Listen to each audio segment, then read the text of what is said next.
Halo semuanya, selamat datang kembali di video analisa harian XAUUSD bersama Amandana, dan ini adalah analisa XAUUSD pada hari ini tanggal 16 Januari 2025, hari Kamis pasca data CPI kemarin malam. Seperti biasa, jika kalian semua suka dengan videonya, jangan lupa like dulu videonya, subscribe bagi belum subscribe, hidupkan lonceng, dan di-share ke yang lain. Oke, jadi di sini kemarin pada saat data CPI, ya, data CPI-nya itu ternyata luar biasa, hasilnya mengejutkan sekali, ya, terutama dari segi core inflasi. Ini untuk pertama kalinya kayaknya dari beberapa bulan terakhir ya, kayaknya nih, yaitu data dari core-nya itu menunjukkan penurunan secara signifikan. Bahkan kalau dari historinya ini nggak pernah merah sejak Juni 2024, 6 bulan yang lalu lah ya, 6 bulan yang lalu. Ini epic sih ya, jujur ini sedikit epic karena dari data kemarin malam secara detail ya, core inflasi yang month of month itu memiliki angka turun di bawah data sebelumnya, yaitu dari 0,3 ke 0,2.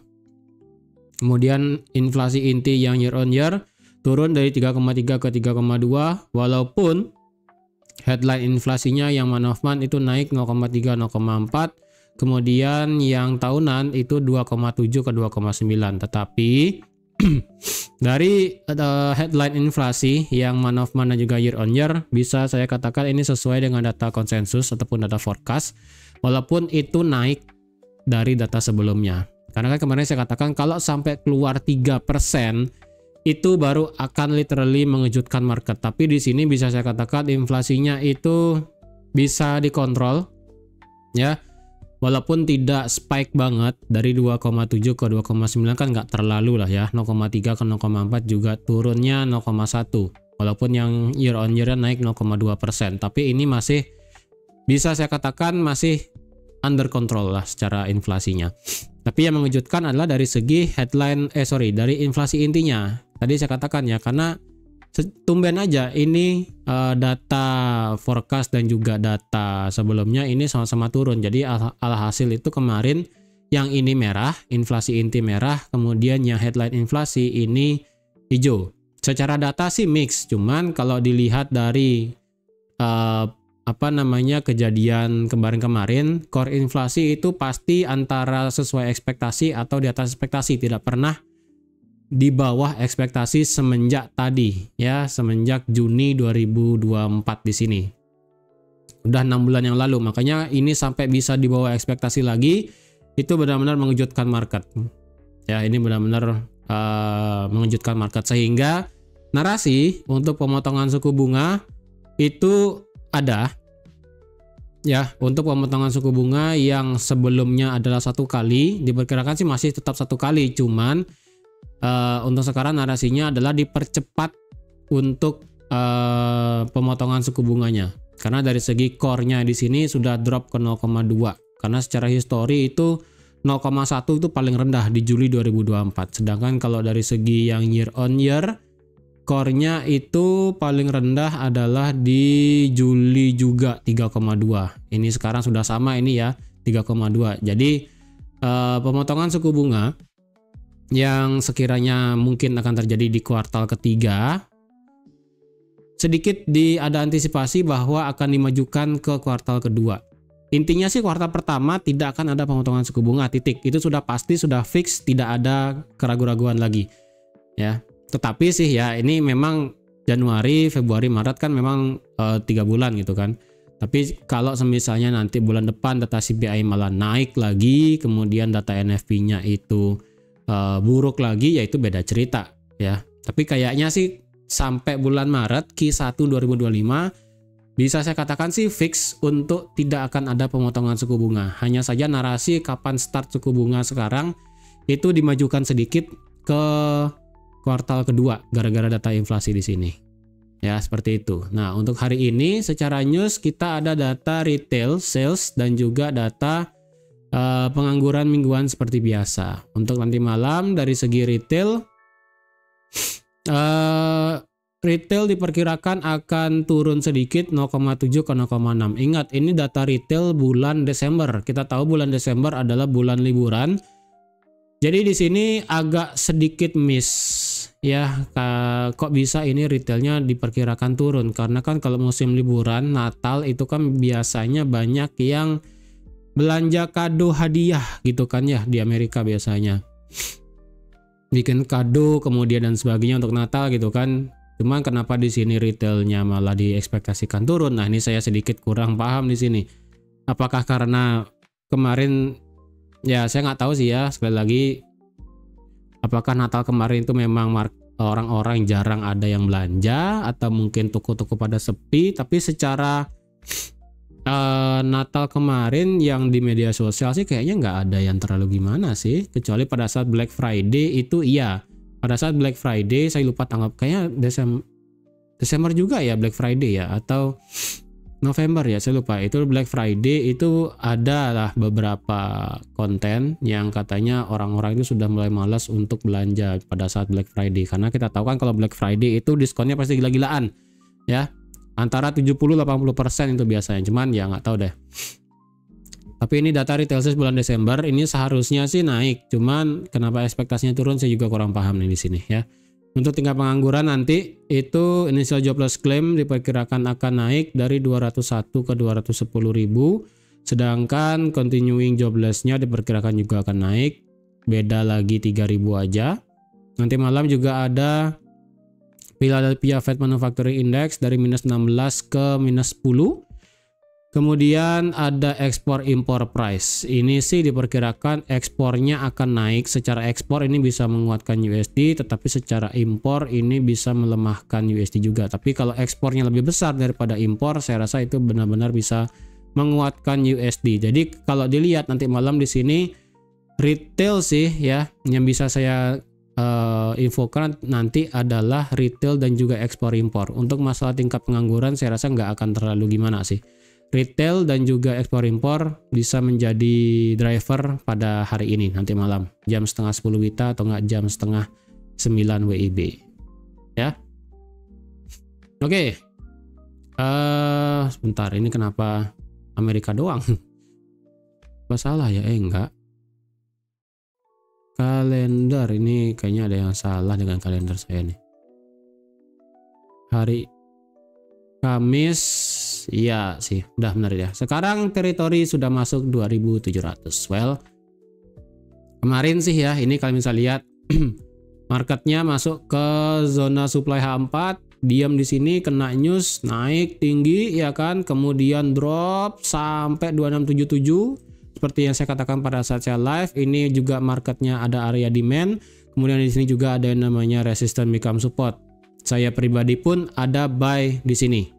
Ya, saya ada buy kalau nggak salah 2677 atau 2678 karena saya berkaca pada saat kejadian kemarin di sini ya. Jika kalian ingat, ini kan saya ada mau nge-buy di sini. Tapi ini marketnya nggak kena ya. Jadi akhirnya kemarin malam ketika marketnya meledak naik, saya sih nggak nge-buy ya, nggak nge-buy. Saya biarkan marketnya turun, saya ya begadang sedikit ya kan sampai akhirnya ini drop sekitaran 2678. Saya nge-buy di sini, ngelihat di sini sekali lagi ya 2677 selaku resistance become support. H1 juga ada demand-nya. Dan kemudian kalau saya tarik Fibo juga dari swing terdekat dari sini sampai sini, ini juga sudah kena di 61,8 2679. Jadi kalau ini ekstra turun ya saya ambil buy di kayaknya sih 2678 atau enggak 2677 atau enggak 2679 sih. Antara itu aja, saya lupa ini buy-nya di mana. Dengan stop loss saya itu taruh di 2674 di sini. Pas banget 2673, 2673,4 di sini. Pas banget di bawah zona area demand dan sekarang harga market sudah terbang. TP saya itu open. Nantilah kalau pada saat saya live itu kalian bisa lihat sendiri nanti ya. Itu. Dan sekarang bagaimana? Sebelum saya lanjut untuk analisa hari ini, ada situasi geopolitik yang perlu kalian tahu. Kayaknya sih kalian juga sudah tahu ya melalui media sosial juga, yang dimana Israel dan Hamas itu bukan resmi sih ya, hampir resmi untuk masalah gencatan senjata sih. Ya sudah gencatan senjata antara Israel dan Hamas itu sudah deal. Cuman proposalnya ini kan pasti akan di proposalnya ataupun kata-kata ya apapun lah itu ya syarat untuk bisa ceasefire ataupun gencatan senjata pasti kan ada ya. Kayaknya sih yang saya dengar ini saya nggak nemu tanggalnya berapa, tapi tadi pada saat tadi pagi saya sempat lihat berita ya, ini akan terjadi tanggal 19 Januari hari Minggu ya. Katanya sih ini kan sudah deal, ini kan masih negosiasi apa-apa ya syaratnya untuk benar-benar bisa deal titik sepakat gitu kan ya. Katanya sih ini batasnya yang berlaku adalah nanti di tanggal 19 Januari dan itu adalah H-1 sebelum Donald Trump naik. Nah ini nggak tahu nih apakah mau kalian konspirasiin atau enggak, terserah ya. Literally H-1 sebelum Donald Trump dilantik, ini mau nggak mau ya syarat untuk gencatan senjata antara Gaza dan juga Israel ataupun Hamas gitu kan, mau nggak mau harus sudah bisa berlangsung. Cuman ya sekali lagi apa syaratnya yang bisa dipenuhi, itu aja sih. Nah dengan demikian, dengan adanya gencatan senjata di sini, apakah XAUUSD akan berpengaruh? Ya sekali lagi, kalau semisalnya XAUUSD ini dipandang sebagai aset safe haven, tentunya ini akan drop ya. Tapi kayaknya sih sekarang ini marketnya sudah mulai normal, yang dimana risk on di market, yang dimana di XAU sekarang dipandang sebagai aset yang beresiko juga ya. Risk on di market, XAUUSD juga ikut terbang karena XAUUSD naik. Kalian juga bisa lihat Bitcoin juga ikut naik, beberapa major pair naik, Nasdaq pun ikut naik, S&P 500 naik, Dow Jones apalagi sudah terbang. Ini saya sudah lumayan di sini ya. Nah sekarang otomatis ini sudah dipandang sebagai aset beresiko. Ketika sudah dipandang sebagai aset beresiko, gencatan senjata seperti ini saya rasa tidak akan terlalu berpengaruh. Ya itu sudah kayak ibaratnya basi lah ya, karena kemarin kan gencatan apa namanya, isu gencatan senjata pertama kalau nggak salah itu terjadi di ini ya kayaknya ya. Seingat saya sih 25 November kemarin sih ya. Ini kayaknya nih, saya kayaknya ingat banget nih 25 November hari Senin kayaknya kalau nggak salah. Ini dropnya signifikan. Ini untuk pertama kalinya Gaza dan Hamas dan Israel akan berunding tentang gencatan senjata. Ini langsung drop nih XAUUSD karena ini pertama kali ya. Karena ini sudah pertama kali. Sepertinya nih ya tanggal 25 November. Jadi kalau saya salah, saya mohon maaf, antara 25 atau ini ya 19 Desember. Pokoknya saya lupa. Pokoknya antara drop inilah ya, drop yang ketika sudah kena 2700 kemudian drop. Saya ingat banget, cuma tanggalnya lupa. Nih. Nah, karena ini sudah berkaca pada kejadian kemarin gitu kan. Ya, ini sekarang marketnya sudah ya naik lagi kan ya, sudah masuk teritori 2700. Nah, kalau gitu kita nge-buy nggak? Ya, tentu aja kita nge-buy karena berarti otomatis secara H4 kita sudah clear marketnya, ngebuat yang namanya higher high dan higher low, dan sekarang marketnya sudah ngebuat higher high juga. Area supply juga sudah lewat, drop base drop ini juga sudah lewat ya kan. Drop base drop ini sudah lewat, dan dimana ini drop base dropnya berubah menjadi area supply ya kan. Drop base drop kena, drop berubah menjadi supply, supply di retest jadi resistan, resistan di break. Nah sekarang hanya tinggal menunggu ini benar-benar dipecah ya. Secara target ada di support become resistant yang cukup valid di 2714. Ingat, ini kelihatannya sudah false break, tapi ini sudah pernah close di atas 2714. Jadi secara high ini sudah lebih tinggi ya, karena kemarin pada saat saya live itu kan sudah saya infokan pergerakannya yang seperti ini ya. Ini begini, begini, begini, begini, dan bisa begini. Kalau sampai ini di break, maka itu akan menjadi yang namanya boss, yang di bawah berarti menjadi inducement. Ini benar-benar akan naik banget. Ketika tetapi masalahnya ya, dengan bentukan daily seperti ini, kalau seandainya nanti ke depannya ada suatu news yang benar-benar ngedropin XAUUSD parah, ini bahaya. Ya, ini literally bahaya di sini. Ini bisa saya katakan sebagai liquidity daily. Jarang banget soalnya ada liquidity daily ya. Karena kalau kalian lihat ini liquidity daily itu jarang banget ada terjadi kejadiannya. Kejadian pernah terjadi itu di sini ya, 9 November sampai 42 9 November sampai 24. Makanya ketika dia drop di sini 4 Desember langsung dimakan liquidity-nya sampai 1900. Kemudian liquidity-nya lagi di daily itu ada di sini yang ada di 7 Agustus 2023 drop, dimakan sampai level terakhir, kemudian dropnya parah. Ya. Jadi kalau memang nanti ke depannya ada news yang membuat ini XAUUSD drop parah, ini saya rasa bakal habis sih. Kalau nggak habis palingan turun sampai 2630. Tapi itu kan masih jangka luar biasa panjang. Ya, apakah hari ini bakal seperti itu? Mungkin, cuman saya rasa rada berat. Ya. Oke, kalau kita lihat ini saya rasa sudah berusaha untuk teritori 2700 lagi. Sekarang saya analisakan ulang aja lah ya. Sekarang saya analisakan ulang. Sekarang juga saya pakai analisa pakai indikator juga ya, biar dua. Kita mulai dari monthly ya. Ini saya ulang karena saya rasa ini bakal bisa all time high lagi sih.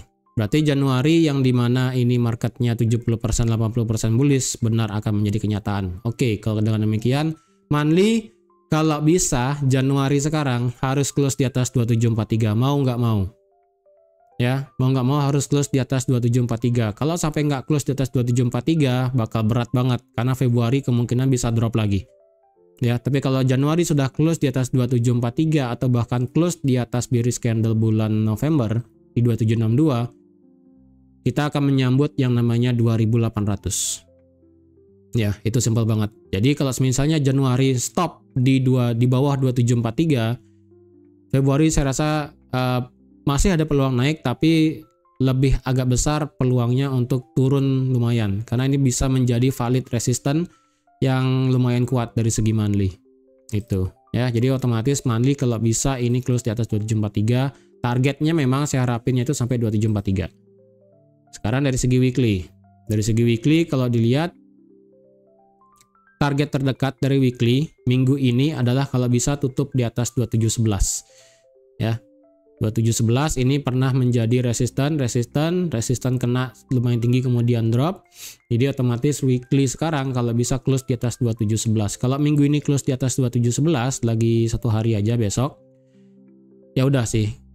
Ya, saya rasa naik sampai 2745 tidak akan menjadi problem. Tapi kalau minggu ini masih under 2711, nah itu agak sedikit worry sih. Ya, ada sedikit worry. Tapi kalau dilihat dari segi stokastik dan juga RSI di sini sih belum mendukung benar-benar tinggi bakal bisa terjadi, terutama dari segi stokastik ini masih drop under 50. Tapi ini sudah mulai nge-cross ya, secara ujung dari stokastiknya sudah mulai nge-cross, tinggal nge-cross balik ke 50 kemudian menganga gitu kan stokastiknya. Makanya saya rasa kalau ini stokastiknya naik dan menganga, ini kayaknya close di atas 2711 secara weekly. Dibantu dengan RSI yang ini masih flat di atas 50 sih untungnya. Tapi untuk kekuatan RSI bisa cukup tinggi belum. Karena sekali lagi ya, kalau RSI dan stokastik naik ke zona overbought itu baru power untuk bullish bisa luar biasa. Ya, tapi ini hampir. Kita cek daily sekarang lagi satu ya. Dari segi daily, stokastiknya ini sudah masuk ke teritori overbought yang slow dan juga fast. Yang slow itu baru terjadi hari Senin kemarin. Ya, hari Senin kemarin baru masuk di slow, kemudian hari Selasa juga stay. Nah, dengan demikian seperti ini sih saya rasa marketnya bakal bisa lari ke atas. Ya, apakah di sini bisa berpotensi terjadi bearish divergence juga? Yang dimana secara stokastik ini turun misalnya ya, ini turun tetapi di sini stokastiknya naik ya, ada memang potensi bearish divergence, cuman kalau dilihat rada berat ya, ada potensialnya cuman rada berat gitu aja. Nah kalau dilihat dari segi stokastik ini kan sudah flat di zona overbought. Nah tinggal nunggu daily aja nih. Kalau daily bisa ngangkat di atas 70 ya, ini kan sekarang masih 60 nih. Kalau daily bisa RSI-nya naik di atas 65 lah ya. Ini saya kasih batasan 65. Saya kasih batasnya di sini. Saya pakai support ini aja deh, berarti 63 ya. Kalau daily-nya bisa ngangkat di atas 63, otomatis dia nge-break high-nya di sini. RSI-nya naik, ini saya rasa bakal bisa naik cukup tinggi sampai di atas 2711. Itu sih. Ya, tapi yang penting stokastiknya sudah masuk zona overbought, kondisinya yang fast itu masih di atas dan slow masih di bawah.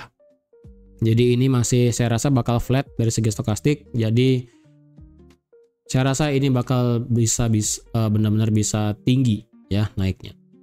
Oke, sekarang secara candle sekarang ya, dari segi daily. Otomatis 2714 adalah target yang mungkin banget kena entah hari ini atau enggak. Ingat hari ini kita ada news retail dan juga tadi ya ekspor impor. Kalau bisa sih ini harusnya bisa kena ya. Untuk target logis apakah memang benar sampai sana? Ya sekarang kita hitung-hitungan di time frame daily. Kalau dicari resistennya ya. Kalau dicari apakah ini bisa dipakai sebagai zona? Ini zonanya nggak terlalu bagus sih, jujur ini zona nggak terlalu bagus. Malah saya itu lebih prefer, oke, ini zonanya berarti ya, ini bisa dipakai zonanya. Target paling atas 2721 di bawah 2714. Ini bisa menjadi zona untuk support become resistannya. Jadi target maksimal untuk sekarang sampai 2720 lah atau enggak 2714 di sini juga boleh. Oke, ini dari segi daily. Untuk target sesungguhnya kita hitung pakai H4 aja ya. Kita pakai Fibo aja untuk hitung-hitungnya. Oke. Yang pertama dari sini. Dari sini sampai sini, ini marketnya sudah selesai. Balik Fibonya dari sini sampai sini, ketemunya 1272, 1618 dan kemudian drop. Balik Fibonya lagi untuk mencari retrace. Retrace sampai 50% selesai, turun, balik lagi Fibonya. Maka didapat yang paling dekat adalah 2709 selaku 1272 dan 1618 selaku 2723 selaku 1618. Jadi ini adalah target terdekat menggunakan Fibo yang terbaru ya, terbaru di H4. Ini sih kalau H4-nya tutup di atas 2697 selaku level 100%. Ada indikasi ini marketnya lah bisa naik sampai 2709 ya. Sekarang kalau kita cari geser ke samping untuk cari level area resistance become support, support become resistance. Ini pun juga ada 2707 ya. Jadi saya rasa di atas 2700 kita punya peluang at least 50 pip naik ya, 50, 60, 70, 80 pip lumayan. Oke, seperti itu. Kemudian kita ukur dengan menggunakan trend base Fibo untuk mencari benar-benar sudah selesai atau belum ini ya. Sebelum itu kita pakai swing yang besar ya. Swing yang besar di sini sampai sini. Ini sebenarnya sudah ngelewatin 78,6. Nah, target max adalah bisa sampai sini. 2765 secara Fibo daily ini ya.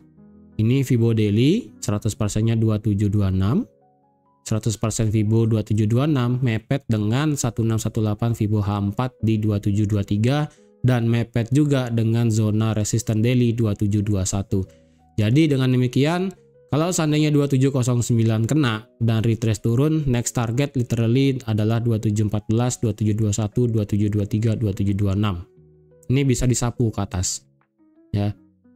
Tinggal tunggu momentum aja. Oke, dia otomatis ini bearish-nya secara Fibo sudah habis ya. Dan kalau kita hitung sekarang pakai trend base Fibo dari sini untuk ngitung ya, dari sini sampai sini. Ini 100% sudah lewat dan 1618 sesuai dengan titik tertinggi. Ya, 2726. Jadi ada peluang memang marketnya bakal naik lumayan tinggi sampai 1618. Oke, itu dengan menggunakan Fibo yang besar banget. Kalau dengan menggunakan trend base Fibo yang sekarang 100%-nya sih cukup tinggi 2740. Jadi kalau targetnya ini memang bisa nyampu tinggi, nextnya bisa sampai 2740. Yang dimana secara H4 kebetulan di sini ada yang namanya supply sih, cuman nggak begitu bagus sih supply-nya ya. Saya sih prefer ngelihat supply-nya yang di sini. Nah, supply-nya yang di sini kalau ditarik sini kenanya 200%. Tapi ini terlalu tinggi sih ya. Ini terlalu tinggi. Jadi kita nggak usah ngelihat itu. Ya, nggak usah dilihat itu. Oke. Ntar saya cek lagi satu ya supaya benar nih dari sini sini dan ke sini. Ini 100% lewat, 1618 lewat, 200, oke, 2710 ya. The next targetnya adalah 200%, 2710 berarti. Ketika sudah sampai 2710, ini berarti trend base Fibo-nya sudah selesai, tinggal mengikuti yang ini dan ini dan ini. Nah, sekarang H4 di mana kita bisa tarik Fibo-nya. Berarti otomatis dari sini, dari 2656 sampai titik 0. Nah, di manakah titik 0-nya? Saya rasa sih titik 0 akan terjadi di 2710 atau enggak 2709 antara ini ya. Nah, ketika marketnya sudah sampai titik 0 dan lanjut turun, kemungkinan ini bisa kalian pakai. Secara H4 di sini sih ada demand-nya. Ya, H4 demand-nya ada di sini, tapi ini demand sudah di retest sekali ya, retest sekali dan kemudian naik. Nah, yang bisa dilihat jika benar 2709 adalah titik 0 selaku Fibo, maka 38,2 yaitu 2689 selaku resisten become supportnya ada di sini. Ya, ini pas banget nih. Nah, sini ya. 2690, 2689 ya, beda tipis lah. Ini bisa dipakai. Tapi kalau memang ini titik Fibo-nya 2710 atau enggak 2709 ya. Tapi ini ya saya pakai ini aja lah ya. Ini resisten sudah di break, tinggal lari aja marketnya. Oke, kalau gitu nge-buy di mana? Ini secara H4 sih kita sudah lari jauh sekali. Kalau dicari mau buy di mana?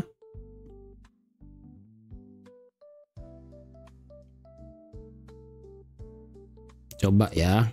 Ini sih seharusnya sudah selesai semua sih. Ini sudah habis semua, oke.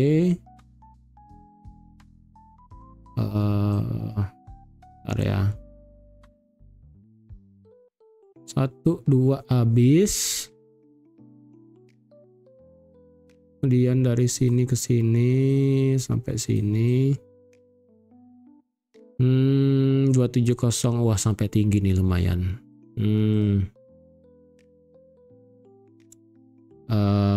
Sebentar saya balik lagi. Kemarin kan dari sini ke sini ya. 1,8, kalau dibalik dari sini ke sini sudah kena 1272. Kita balik aja Fibo-nya dari sini ke sini. Kalau memang ini benar titik 0 ya, sekali lagi, maka didapatlah paling kecil ini 38,2 ada di 2691. Mepet sih dengan H4-nya itu 2690 ya. Jadi sekarang sih titik 0-nya ini 2701,82. Tapi sekali lagi ini titik 0 masih bisa berubah loh ya. Belum pasti titik 0-nya. Jadi kalau seandainya titik 0-nya ini berhenti, ini 23,6 ini udah mau kena nih 2695 udah mau kena nih. Jadi kalau kena 2695 dan kemudian marketnya naik lagi, ini 0 ini masih bisa lari ya. Karena sekali lagi menurut saya pribadi, kalau hanya turun sampai 23,6 itu belum retrace yang bagus. Karena at least 30% lah ya. 30% turunnya baru bisa dikatakan retracement yang cukup ada powernya. Itu. Jadi kalau buy di mana? Kalau nge-buy sekarang yang paling possible adalah resisten become support yang ada di 2690 atau enggak 2691. Secara bentukan candle sih ini enggak ada yang bagus literally. Ya. Kalau pakai candle ke belakang sih rada berat, apalagi dari kita ngambil candle H1 ya. Kalau dicarinya yang di sini itu berat ya, ini kena resisten juga di sini di 2700. Di sini 2700, kemudian kalau pakai yang ini juga baru kena gitu kan ya. Ini 26 saya pakai ini aja lah 2697. Kemudian ini resistennya juga ada di sini. Enggak, saya pakai ini deh. Ini aja 2704. Batas ya. Batasannya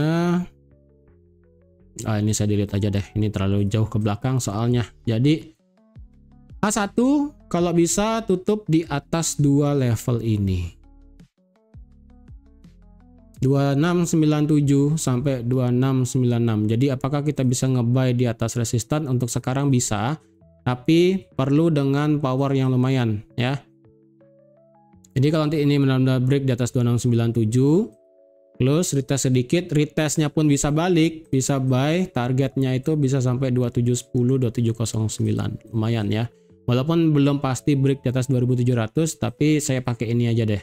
Resisten terakhir di 10 Januari kemarin, 2697. Kalau nge-buy di bawah gimana? Kalau nge-buy di bawah, ini nggak bisa sih, ini